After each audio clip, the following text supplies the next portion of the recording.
खबरों की शुरुआत करेंगे कोरोना वायरस के बढ़ते असर की। जी हां, कोरोना का दायरा है कि लगातार बढ़ता जा रहा है। लोग खौफ के साए में जीने पर मजबूर हैं। लॉकडाउन की वजह से जिंदगी रुक गई है। एहतियात और सोशल डिस्टेंसिंग ही कोरोना को हराने का वाहिद जरिया है। अगर मुल्क के आंकड़ों की बात करें तो मुल्क भर में कोरोना वायरस के अब तक 31,332 केसेस सामने आ चुके हैं, जिनमें से 1,007 अफराद की मौत हो चुकी है। 8,000 से ज्यादा अफराद सेहतयाब होकर अपने घरों को जा चुके हैं। परेशानी की बात यह है कि पिछले 24 घंटे में 73 अफराद की मौत हो चुकी है।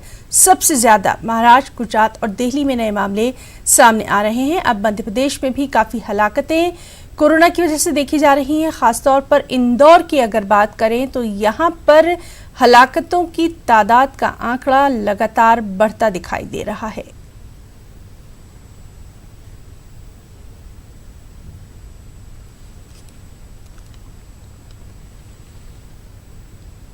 और वहीं मुल्क में कोरोना मुतासिरीन की तादाद है कि लगातार बढ़ती जा रही है। ऐसे में सभी हुकूमतों के जरिए इसे मजीद फैलने से रोकने की कोशिशें भी तेजी से जारी हैं। दिल्ली में भी कोरोना के मामले बढ़ते दिखाई दे रहे हैं। इसी को देखते हुए दिल्ली फरीदाबाद बॉर्डर को सील कर दिया गया और इसका जायजा लिया हमारे नुमाइंदे पवन गौड़ ने।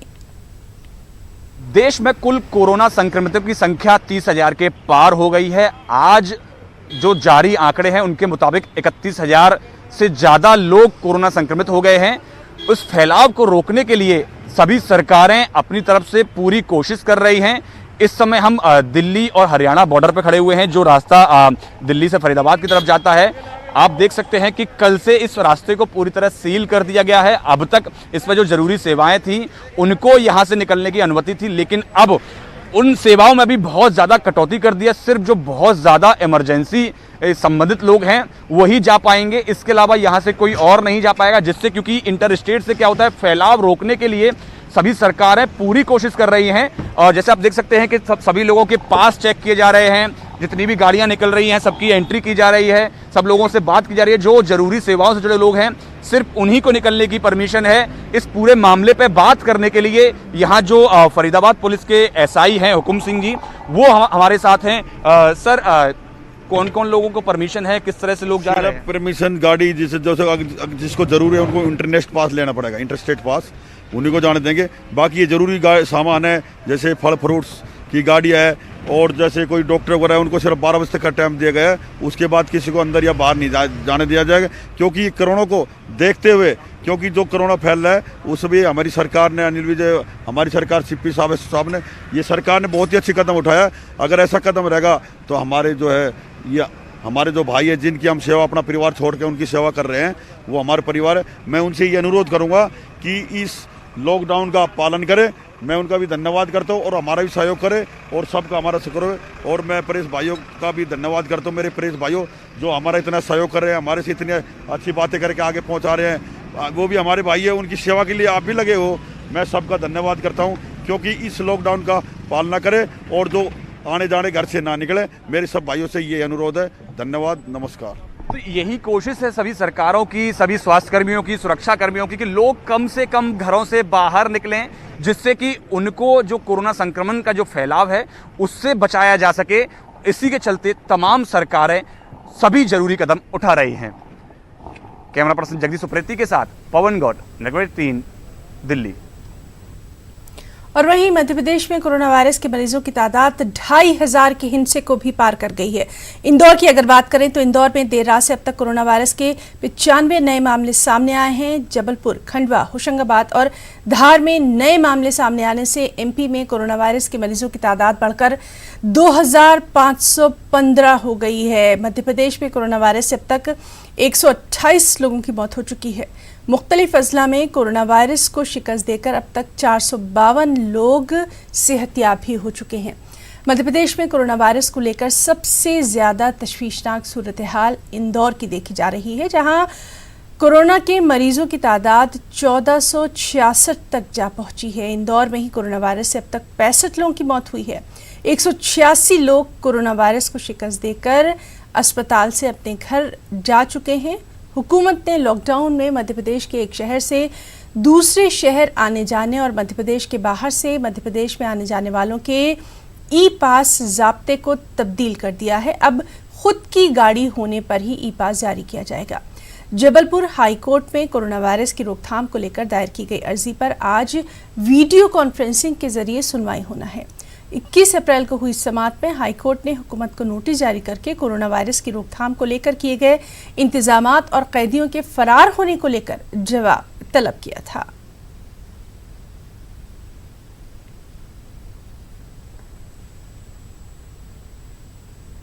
और वहीं कोरोना के खिलाफ जंग में अब कॉलेज के तलबा व तालिबात भी अपनी खिदमत दे रहे हैं। भोपाल की अगर बात करें तो यहाँ तलबा व तालिबात सैंपल टेस्टिंग लैब में तकनीकी मदद कर रहे हैं। हमारी साथी रंजना दुबे ने यहाँ का जायजा लिया। डॉक्टर और नर्स जहां लोगों की दिन रात सेवा कर रहे हैं, वहीं कॉलेज स्टूडेंट भी जन सेवा में पीछे नहीं। यानी आप मेरे पीछे खड़े हुए इन स्टूडेंट को देख सकते हैं जो लॉकडाउन में अभी पढ़ाई बंद है, ऑनलाइन पढ़ाई हो रही है, लेकिन इस वक्त ये BMHRC में जो सैंपल टेस्टिंग लैब है, यानी जिन भी कोरोना के संदिग्ध मरीजों के सैंपल यहाँ पर पहुंच रहे हैं, उनके सैंपल ये सारे स्टूडेंट टेस्टिंग में तकनीकी सहायक का काम कर रहे हैं। और इस वक्त जबकि कोरोना महामारी की जंग चल रही है, ऐसे में ये कोरोना वॉरियर्स अब लोगों की सेवा करने के लिए खुद से अपनी इच्छा से बाहर निकले। इस वक्त हमारे साथ नैन्सी उनिस्टन थे। नैन्सी, आप इस चुनौतीपूर्ण और जोखिम भरे काम को कर रही हैं, तो लोगों की सेवा और वो भी इस तरीके के काम को करने के लिए, तो इतना ज़्यादा मोटिवेशन कहाँ से आप लोगों को आया? और सैंपल टेस्टिंग का जो काम है थोड़ा चुनौतीपूर्ण है, तो कैसे आप लोग कर रहे हैं? मैम, ये मोटिवेशन तो डॉक्टर्स और हमारे जो कोरोना वॉरियर्स हैं उनको देखकर आया कि हम लोग स्टूडेंट्स हैं और हमारे फील्ड से हम कुछ कर सकते हैं, तो why not we can't do this, so that's why we join this technician work. तो बहुत सारे लोग हैं जो इस काम में डरते हैं कि कहीं कोई संक्रमण का खतरा उनको ना हो, लेकिन आप लोग एक तरह से दूसरे लोगों के लिए मिसाल भी पेश कर रहे हैं कि आज का जो चुनौतीपूर्ण समय है उसमें बाहर निकलें और इस तरह से आप लोगों की तरह कंट्रीब्यूशन करें। जी मैम, रिस्क तो आजकल हर काम में है और हर काम में रिस्क उठाना ही चाहिए। हमें आगे बढ़ना है तो ये काम हमें मिला है, ये हमारे लिए गर्व की बात है और इसमें हमारे कॉलेज का भी बहुत अच्छा नाम होगा। हमारे पेरेंट्स के लिए बहुत अच्छी बात है, उन्होंने भी हमें सपोर्ट करा है कि आप आगे जाइए और काम करिए इसके लिए, तो ये हमारे लिए बहुत अच्छी बात है और हमें ये करने के बहुत गर्व की बात महसूस हो रही है। सर, इन छात्रों को कैसे आप लोगों ने इस काम से जोड़ा? कितने स्टूडेंट हैं जो यहाँ पर काम कर रहे हैं और कितने घंटे काम कर रहे हैं?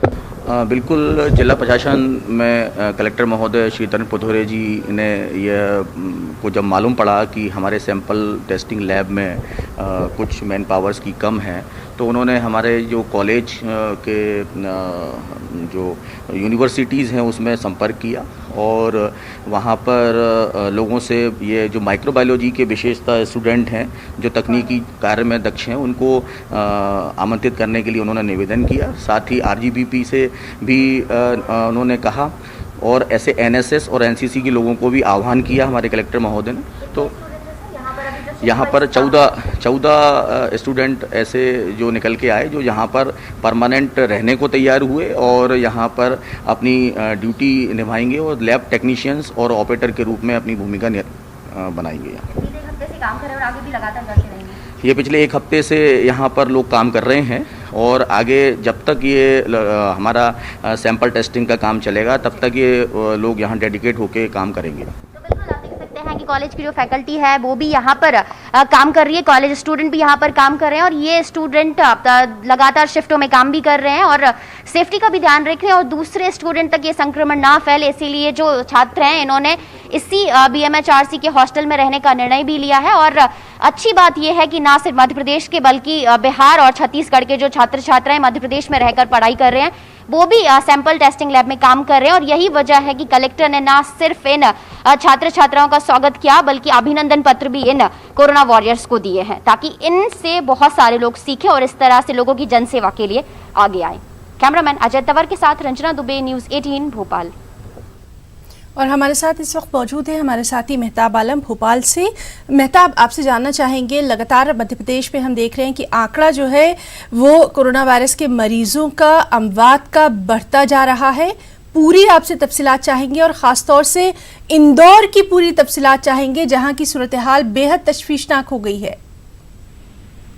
है ना, पूरे हालात पर नजर रखने के लिए और बार बार वजीर आला और वजीर सेहत जो है इस पर मीटिंगें कर रहे हैं, जायजा ले रहे हैं। लेकिन सबसे अहम बात मैं आपको बताऊं कि हरियाणा से 1350 मजदूर मध्य प्रदेश लाए जाते हैं ग्वालियर, लेकिन उनको बगैर मास्क के घर भेज दिया जाता है।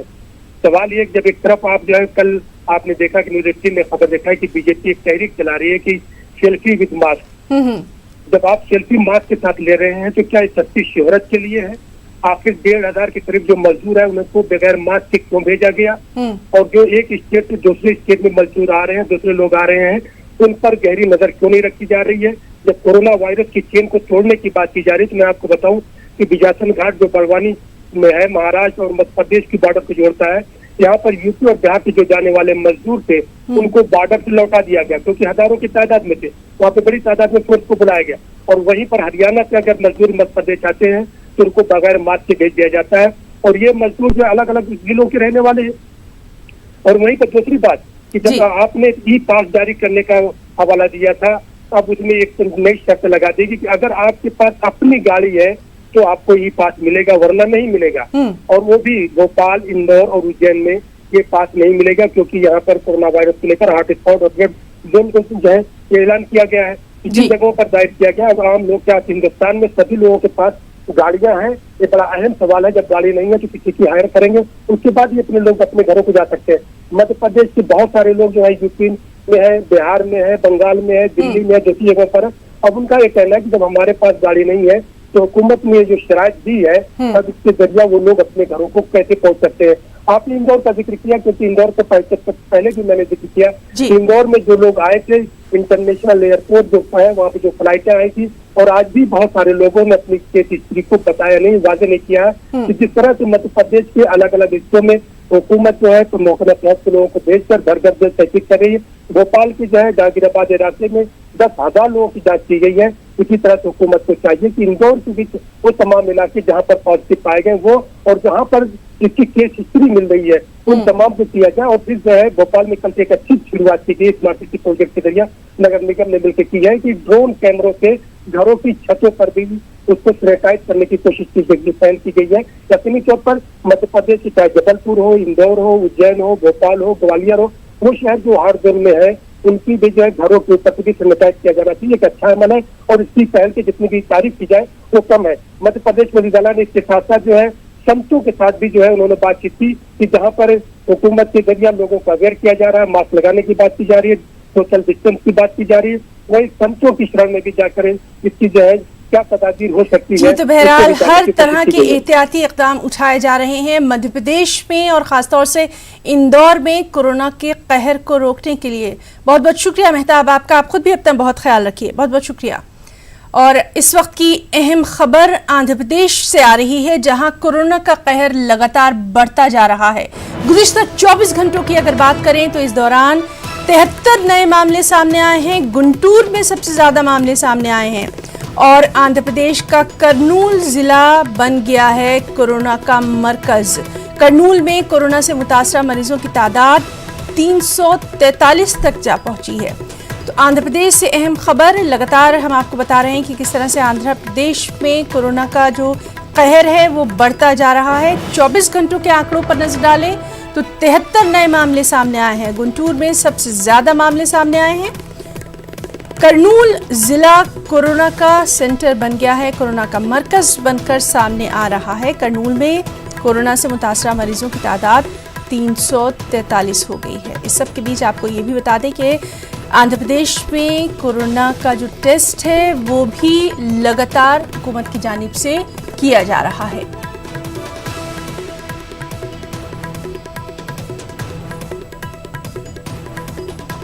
तो हर रियासत का हम आपको अपडेट दे रहे हैं। इस वक्त आंध्र प्रदेश की हम बात कर रहे हैं, जहां गुंटूर में सबसे ज़्यादा मामले देखे जा रहे हैं। 24 घंटों के दौरान 73 नए मामले सामने आए हैं। करनूल में भी कुछ यही हाल है। करनूल में मरीजों की तादाद जो है वो 343 तक जा पहुंची है।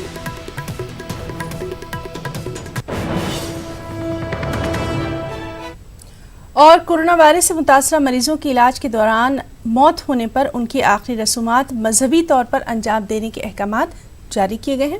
आंध्र प्रदेश के जिला गुंटूर के कलेक्टर शामूल आनंद ने हुकूमत की जियो को नज़रअंदाज करते हुए 25 अप्रैल को इलाज के दौरान मरने वाले एक मुस्लिम मरीज की लाश को जला देने के अहकामात जारी कर दिए। जिला कलेक्टर की इस हरकत पर मुस्लिम तंजीमों ने बरहमी का इजहार करते हुए जिला कलेक्टर को मुअत्तल करने और इस पूरे वाक़े की तहक़ीक़ात का मुतालबा करते हुए वज़ीर आला और वज़ीर आज़म को एक मकतूब भी रवाना किया है। का जो जियो है उसको जो है मद्देनजर रखते हुए स्टेट गवर्नमेंट में भी जो है एक मेमो पास किया है, जिसको जो है म्युनिसिपल एडमिनिस्ट्रेशन अथॉरिटीज ने जो है एक मेमो बनाकर जो है दिया गया है कि कोविड पॉजिटिव के पेशेंट्स में जो लोग भी जो है इंतकाल कर जाते हैं उनका तदफीन है, मतलब उनका जो भी आखिरी वक्त का जो भी मामला है, हर एक को भी जो है अपने अपने मजहब के हिसाब से उसके आखिरी रसूमात को जो है अदा किया जाए। जो मुसलमान शख्स हैं उनको जो है 3 मरतबा उम्रा कर चुके हैं, 3 मरतबा उम्रा कर चुके हैं और बड़ी ही सखी शख्सियत है मरहूम, उनको जो है लेकर जाकर जो है जला दिया गया। तो ये बहुत ही नाजेबा हरकत है। इस चीज को जो है हम किसी भी सूरत हाल में इसको जो है बर्दाश्त नहीं कर सकते और इसको माफ भी नहीं कर सकते। और ये जो जिला कलेक्टर हैं इनका पहले से ही जो है मुसलमानों के तरफ जो है जो रवैया है वो रवैया बिल्कुल नाकाबिल कबूल है। मैं हुकूमत आंध्र प्रदेश से और बिलखुसूस जनाब वाईएस जगन मोहन रेड्डी साहब से ये मुतालिबा करता हूं कि पहली फुर्सत में जो गुंटूर जिले के कलेक्टर हैं आपको सस्पेंड किया जाए। कल कोरोना के 19 ताज़ा मामलों के साथ जम्मू कश्मीर में कोरोना मरीजों की तादाद 565 हो गई है, जिनमें 176 मरीज अब तक सेहतयाब हो चुके हैं, जबकि कल एक बुजुर्ग खातून की मौत के बाद कोरोना से मरने वालों की तादाद 8 हो गई है। वादी के कई इलाकों को रेड जोन करार दे दिया गया है।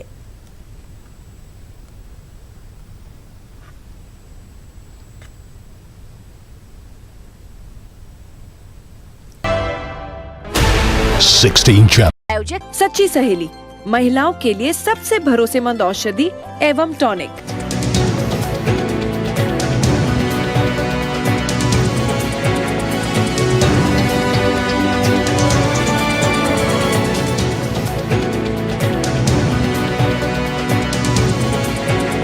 इस न्यूज हेडलाइंस के प्रायोजक सच्ची सहेली, महिलाओं के लिए सबसे भरोसेमंद औषधि एवं टॉनिक। कोरोना की वजह से लॉकडाउन के बीच कुछ अच्छी खबर भी सामने आ रही है। दिल्ली एनसीआर में पहले ही हवा बेहद साफ हो गई है। अब हिमालय की वादियों से निकलकर मैदानी इलाकों में बहने वाली अकीदत की अलामत गंगा नदी भी साफ नजर आने लगी है। हरिद्वार के बाद अब यूपी में भी गंगा का पानी साफ नजर आ रहा है। गंगा को साफ करने में हजारों करोड़ रुपए खर्च किए गए, तमाम मंसूबे बनाए गए, लेकिन गंगा मैली ही रही। लेकिन हाँ, अब लॉकडाउन की वजह से गंगा का पानी काफी साफ हो गया है। हापुड़ से हमारे नुमाइंदे विपिन गिरी ने गंगा नदी का जायजा लिया। नाम है आपका? सचिन शर्मा। तो गंगा जी में स्नान कर रहे हैं आप, तो क्या कितना साफ पानी नजर आ रहा है गंगा जी? बिल्कुल साफ जल है, जो अरबों खरबों रुपए खर्चने से भी नहीं हुआ, वो बिल्कुल अब साफ हो गया। गंदगी खत्म हो गई है। उद्योग जो चलते थे, गंगा में पानी आता था, वो सब गंदा पानी जो आता था वो सब साफ हो गया। तो क्या कारण मानते हैं ये साफ हुआ है पानी? प्रकृति की देन। लॉकडाउन भी? हाँ, लॉकडाउन की तो वजह है। अच्छा, ये बताइए तो आप क्यों आए हैं यहाँ पे? लॉकडाउन लगा हुआ है, आप स्नान कर रहे हैं। हम हापुड़ से बंदरों की सेवा, भूखे बंदर हैं उन्हें केले खिलाते हैं, और जो साधु संत हैं, जो जिन लोगों को खाना नहीं मिल रहा उन लोगों को खाना देने के लिए हापुड़ से गंगा जी आते हैं। आज सोचा कि गंगा जी में स्नान भी करते चले, सेवा कर रहे हैं। हिमालय की वादियों से निकलकर मैदानी इलाकों में बहने वाली गंगा नदी अब साफ नजर आने लगी है। देश में लॉकडाउन के बाद उद्योग, फैक्ट्रियां बंद हैं, जिसके बाद से गंगा में प्रदूषण कम हो गया है और गंगा का पानी साफ नजर आने लगा है। ये वही गंगा है जो कुछ दिनों पहले तक मैली नजर आती थी, लेकिन अब इसका जल साफ नजर आ रहा है। इस वक्त मैं हापुड़ जनपद के ब्रजघाट तीर्थ नगरी में हूं और यहां पर आप मेरे पीछे देख सकते हैं, ये वही घाट हैं जो कुछ दिनों पहले तक, लॉकडाउन से पहले हजारों की भीड़ यहां पर रहती थी, लेकिन अब यहां पर सन्नाटा छाया हुआ है। कुछ बंदर यहाँ पर ज़रूर नज़र आ रहे हैं, लेकिन जो भक्तों की भीड़ रहती थी वो यहाँ पर नज़र नहीं आ रही है। आप देख सकते हैं इस तरफ कुछ लोग हैं जो इन भूखे बंदरों को केले खिला रहे हैं और यही फ़िलहाल यहाँ का हाल है। और इस वक्त हापुड़ की तीर्थ नगरी में जो गंगा बहती है उसका नज़ारा ही अलग है। भक्तों की भीड़ यहाँ पर नहीं है। कुछ लोग सेवा जरूर कर रहे हैं, इन बंदरों की सेवा कर रहे हैं, जो साधु संत यहाँ पर रहते हैं उनकी सेवा कर रहे हैं, उनको खाने पीने की व्यवस्था कर रहे हैं। आप नजर डालेंगे इस गंगा में भक्तों की जो भीड़ स्नान करती थी वो फिलहाल नहीं है। दिल्ली अक़लियती कमीशन के चेयरमैन डॉक्टर जफरुल इस्लाम के सोशल मीडिया पोस्ट पर बीजेपी ने सख्त रद्द-ए-अमल का इजहार किया है। बीजेपी लीडर शाहनवाज हुसैन का कहना है कि जफरुल इस्लाम खान का बयान काबिल मजम्मत है, मुल्क को बदनाम करने की कोशिश है। उन्होंने कहा कि मुसलमानों के लिए हिंदुस्तान से अच्छा मुल्क और मोदी जी से अच्छा लीडर नहीं मिल सकता। आपको बताएं कि डॉक्टर जफरुल इस्लाम ने सोशल मीडिया पर एक पोस्ट किया जिसमें उन्होंने हिंदुस्तान के मुसलमानों के साथ खड़े होने पर कुवैत का शुक्रिया अदा किया। अपनी पोस्ट में उन्होंने लिखा कि हिंदुत्व ब्रिगेड समझ रहा था कि अरब दुनिया हिंदुस्तान के मजलूम मुसलमानों की जानिब तवज्जो नहीं देगी, लेकिन वो ये भूल गए कि अरब और मुस्लिम दुनिया से हिंदुस्तानी मुसलमानों का गहरा रिश्ता है। आम आदमी पार्टी के नेता और दिल्ली अल्पसंख्यक आयोग के दिल्ली के चेयरमैन जफरुल इस्लाम खान ने जिस तरह की बातें बोली हैं, इसकी मैं घोर निंदा करता हूं। इस तरह की बातें नहीं बोलनी चाहिए। किसी भी कंट्री को भारत के अंदरूनी मामले में दखल देने का अधिकार नहीं है, चाहे वो अरब कंट्री ही क्यों ना हो, क्योंकि इंडोनेशिया के बाद सबसे बड़ी मुस्लिम आबादी भारत में रहती है और भारत में मुसलमानों के लिए भारत से अच्छा देश और मोदी जी से अच्छा नेता नहीं मिल सकता, जो 130 करोड़ लोगों को इकट्ठे रख रहे हैं, एक निगाह से देख रहे हैं। लेकिन किस तरह से भारत को बदनाम किया जाता है। एक आध छोटी घटना को लेकर किसी मुल्क को दखल देने का कोई अधिकार नहीं है। और जिस तरह आम आदमी पार्टी के नेता ने इस तरह की जबान बोली है और जिस तरह का बात लिखी है, इसकी घोर निंदा होनी चाहिए और उनके खिलाफ कार्रवाई होनी चाहिए। किसी को भी भारत को बदनाम करने का अधिकार नहीं दिया जाना चाहिए। और जैसा करके दिल्ली माइनॉरिटी कमीशन के चेयरमैन जफरुल इस्लाम खान ने बहुत बड़ा अपराध किया है। और चलिए इस पर मजीद तफसीलात के लिए सीधे रुख करेंगे दिल्ली का, जहां मौजूद है हमारे साथी खुर्रम शहजाद। खुर्रम, दिल्ली अक़लियती कमीशन के चेयरमैन डॉक्टर जफरुल इस्लाम खान के सोशल मीडिया पोस्ट पर तनाज़ा खड़ा हो गया है, आपसे तफसीलात चाहेंगे। देखिए, डॉक्टर जफरुल इस्लाम खान काफी वक्त से इस तरह की कार्रवाई कर रहे थे, इस तरह के बयानात वो लगातार दे रहे थे, जो कहीं ना कहीं जो अक़लियतों के साथ, खासतौर से मुस्लिम के साथ अगर कहीं कोई नाइंसाफी होती है तो वो आगे बढ़कर उस पूरे मामले में कार्रवाई करते रहे हैं और बयान देते रहे हैं। पिछले दिनों आपने देखा होगा तबलीगी जमात के मामले को लेकर जिस तरह से उनमें कोरोना वायरस बढ़ा, तो उसको लेकर के भी जिस तरीके से पूरा खाना बनाया गया और अलग से उसके आदाद शुमार जारी की गया, उन्होंने दिल्ली हुकूमत को बाज़ाब्ता इस सिलसिले में नोटिस जारी किया था। तो इस तरह की कार्रवाई वो करते रहे हैं।